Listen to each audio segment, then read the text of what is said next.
पहिल्याच डेटवर या 3 चुका करू नका, नाहीतर तुमची पूर्ण इमेज खराब होईल. नंबर 1, सतत मोबाईलमध्ये डोकं घालणे.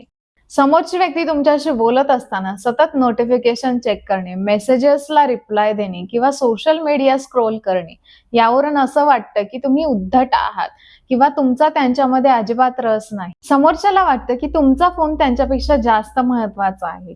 त्यामुळे तुमचा फोन सायलेंट करून खिशात किंवा बॅगेत ठेवून द्या.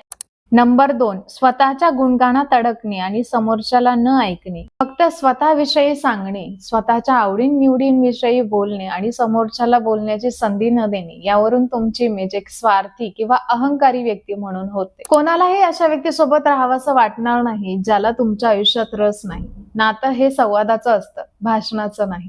70% ऐका आणि 30% बोला. त्यांना प्रश्न विचारा, त्यांच्या आवडीनिवडी जाणून घ्या. जेव्हा तुम्ही त्यांना महत्त्व देता, तेव्हा तुमची इमेज एक मॅच्युअर व्यक्ती म्हणून तयार होते. नंबर 3, जुन्या नात्याबद्दल चर्चा करणे. भूतकाळ घरीच सोडून द्या. पहिल्या डेटवर फक्त तुम्ही दोघे आहात हे लक्षात ठेवा. तुमची इमेज ही तुमच्या शब्दांपेक्षा तुमच्या वागण्यावरून स्पष्टपणे दिसून येते. तुमच्या पहिल्या डेटचा अनुभव कसा होता? वर दिलेल्या 3 चुकांपैकी अशी कोणती चूक तुमच्याकडून नकळतपणे घडली? तुमचा अनुभव मला कॉमेंटमध्ये नक्की कळवा.